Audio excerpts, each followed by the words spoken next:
여러분의 토익 점수가 400에서 500점대다. 그러면 여러분이 가장 먼저 하셔야 되는 일은 독해를 정확하게 만드는 것입니다. 실제로 제가 학생들을 이렇게 지도를 해보면 400점, 500점대 또는 그 이하 학생들이 보여주는 아주 똑같은 어떤 공통점이 있어요. 그게 뭐냐면 독해가 거의 안 된다는 거예요.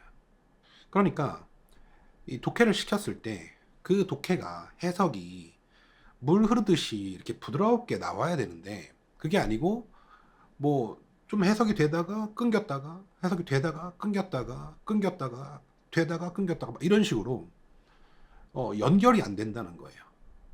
그러면 그 해석이 안 되는 부분을 이제 어떻게 하느냐?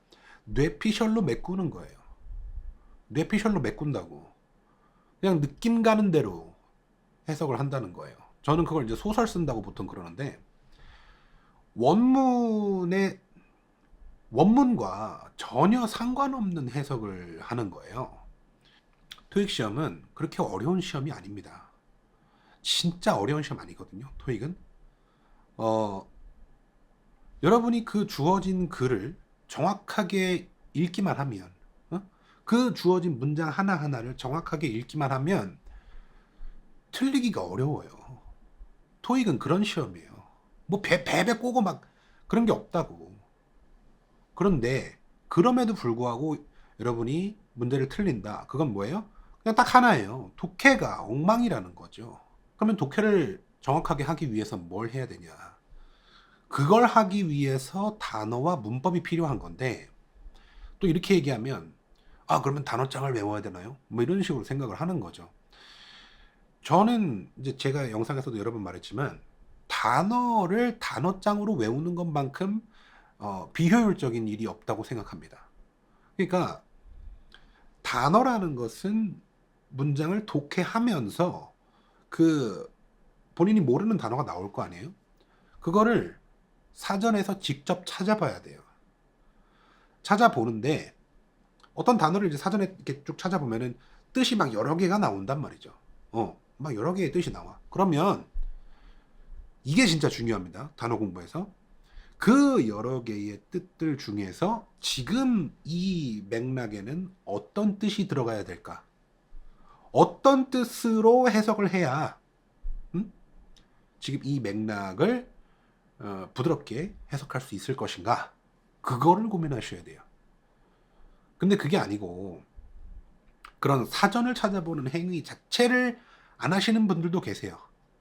그냥 단어장이 모든 걸 해결해 줄 거라고 생각하는 거죠. 여러분, 자, 이렇게 한번 생각해 볼까요? 영어 공부를 단편적으로 하고 싶으세요? 입체적으로 하고 싶으세요? 생각해봐. 영어 공부를 단편적으로 하고 싶어요? 입체적으로 하고 싶어요? 당연히 입체적으로 하고 싶지. 근데 왜 자꾸 단편적인 공부를 하려고 하죠? 그리고 단어와 문법은 서로 분리되어 있는 게 아닙니다. 단어 공부를 제대로 하려면 문법을 알아야 되거든요. 문법을 알아야 단어를 정확하게 공부할 수 있어요. 그리고 단어를 공부를 해야 문법을 또 정확하게 이해를 할 수가 있겠죠? 그러니까 다 연결돼 있다고. 근데 이게 서로 다 분리된 거라고 생각하는 거예요. 단어 따로, 문법 따로, 독해 따로 다 분리돼 있다고 생각하는 거죠. 뭐 어쨌든 그래서 단어는 이제 사전을 찾아서 그죠? 그 단어가 가진 여러 개의 뜻들 중에서 지금 이 맥락에 어떤 뜻이 가장 어울리냐 그걸 찾는 연습이 되게 중요하다는 거고 문법은 만약에 문법 개념을 모른다 그러면 배워야 돼요. 제가 강의를 판매를 하고는 있습니다만은 뭐 꼭 제 강의를 들으시라고 이 영상을 찍는 게 아니고요. 뭐 문법책이 됐든 뭐가 됐든 좀 문법 공부 좀 하라는 거예요. 문법 공부를 안 하고 영어를 잘하겠다. 그거는 진짜 이상한 생각이에요. 보통 그런 얘기 하는 사람들의 특징이 뭔지 아십니까? 문법을 몰라도 영어를 잘할 수 있어요. 이런 얘기 하는 사람들의 특징이 뭐냐면 그 사람들이 영어 점수가 별로 좋지 않다는 거예요. 그러니까 자기가 영어 점수가 별로 안 좋으니까 어떻게 하고 싶어요? 회피하고 싶지. 회피하고 싶어요. 문법 공부를. 근데 자기도 불안해. 그러니까 자꾸 주변인들한테 떠드는 거야. 뭐라고? 문법 몰라도 영어 잘할 수 있는 거 아니야? 그러면 그 사람은 왜 그런 말을 하죠? 내가 이렇게 말했을 때 다른 사람들이 뭐라고 반응을 할지 그게 궁금하거든. 내가 문법 공부를 안 해도 되는 거 아니야? 라고 공공연하게 얘기를 했을 때 다른 사람들이 과연 뭐라고 할까? 혹시 내가 틀린 건 아닌가? 혹시 문법 공부를 해야 되는 건 아닌가? 그걸 확인하고 싶거든요. 그러니까 본인들도 불안하다고. 그 문법 공부를 하지 않아도 된다고 얘기하는 사람들도 그 말을 하면서 스스로 불안해가지고 그런 말을 하는 거라고요. 여러분은요, 공부를 하실 때 여러분이랑 비슷한 사람들 말 들으시면 안 돼요. 여러분보다 훨씬 위에 있는 사람들의 말을 들어야 되죠. 그쵸? 훨씬 전문가들의 말을 들어야 될 거 아니에요. 그래서 제가 얘기하잖아요. 문법 공부 좀 하라고. 영어 공부를 하는데 뭐 예를 들어서 뭐 과거 분사가 뭐다. 과거 분사가 뭔지를 모르는 거야. 제가 학생들 가르치면 진짜 많이 느끼는 게 뭐냐면 동사의 과거형과 과거 분사를 너무나 많이 헷갈려 하거든요. 왜? 똑같이 생겼거든. 동사에다가 ed가 붙어 있거든요. 똑같이 생겼어요. 근데 어떨 때는 동사 과거형이고 어떨 때는 동사의 과거 분사형이에요. 그거 구별 못하는 사람들 되게 많거든요. 그게 구별이 안 되는데 나는 왜 토익이 뭐 400점 500점이지 이런 식으로 생각한다는 거예요. 그걸 모르니까 400 500점인 거예요. 당연한 거예요. 점수는 거짓말을 안 합니다. 점수는 거짓말 안 해요. 여러분이 400점 500점이 나왔다면 여러분의 실력이 그냥 그 정도인 거예요. 그러면 그거를 인정을 해야 되죠. 그걸 인정을 하고 어떻게 해야 돼요? 내가 지금 400, 500인데 내가 부족한 게 뭘까? 내 영어 실력에 있어서 어디가 지금 구멍이 뚫려 있는 것인가? 그걸 찾아야 되잖아. 회피하는 게 아니고. 무슨 얘기인지 아시겠죠? 그 작업을 해주셔야 된다는 거예요. 그래서 문법 공부를 그런 식으로 또 해주시고 개념 장착이 됐으면 이제 어떻게 해야 돼요? 실제 지문 속에서 발견을 해야지. 그 개념들을. 여기는 진해용이네.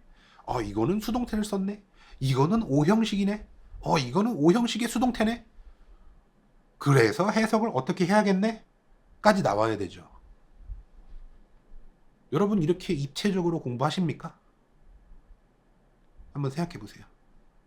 내가 과연 이렇게 공부하고 있는가? 저한테 수업 듣는 학생들이 다 느끼는 게 뭐냐면 자기가 혼자 공부할 때는 이런 세계가 있는 줄 모르는 거예요. 몰라. 본인들은 그냥 문제 풀고 채점하고 양치기로, 그죠? 그죠? 퀄리티보다는 퀀티티, 그죠? 양으로 그냥 밀어붙여서 그냥 대충 공부를 했단 말이에요. 근데 저 같은 사람은 어떻게 하냐면 아주 전략적으로 밑에서부터 차근차근 쌓아 올라가면서 흔들릴 수 없는 방식으로 공부를 하거든요. 이런 방법으로 공부를 한 학생들하고 그냥 대충 그냥 이렇게 하면 되지 않을까 하면서 공부한 학생들하고는 전혀 상대가 안 돼요. 상대가 안 된다고. 토익 같은 경우 예를 들어서 복합관계사 같은 거 복잡한 거 많이 나오죠. 복합관계사 정복되신 분 혹시 400, 500점대에서 없을 건데 한번 물어보는 겁니다. 없을 거예요. 근데 문법책에 보면 그게 어떻게 되어 있냐면 한 10페이지? 한 8페이지, 10페이지에 걸쳐가지고 장황하게 설명을 해놨어. 근데 저는 그거 딱 4줄로 끝내요. 4줄. 더 뭐 설명하고 자시고 할 게 없어요.